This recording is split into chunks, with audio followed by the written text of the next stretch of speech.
Shqipëria është një vend që kurrë nuk ka pasur një frymë urrëtieje ndaj hebrejve, siç po shfaqet prej vitesh në opinionin mediatik dhe politik në vend.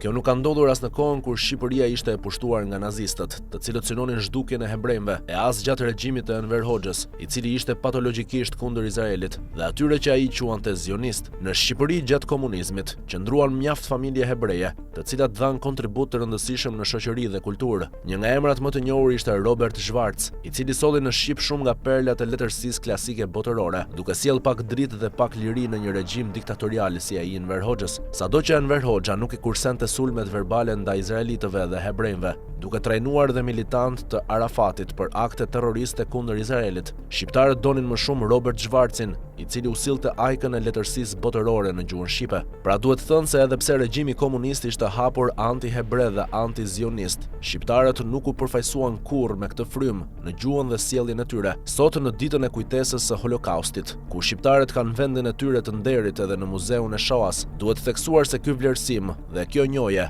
erdhën pas rënies së komunizmit. Izraeli nuk harroi kurrë shpëtimtarët e hebrejve, i kishte të regjistruar në kujtesë dhe në ndërgjegje, dhe sa për rast sistemi erdhi, i takoi dhe u dha nderin e merituar. Por për fat të keq, pas rënies së sistemit komunist, si pasojë e infiltrimit të islamit radikal, edhe në Shqipëri u instalua një gjuhë e qartur antisemite, e cila prej vitesh shfaqet hapur në disa televizione kombëtare. Persona të lidhur qartazi me segmente të kësaj propagande flasin për çifutëri botërore, shkatërrim të Izraelit dhe glorifikim të Hamasit, duke tentuar të mbjellin antisemitizëm si ideologji.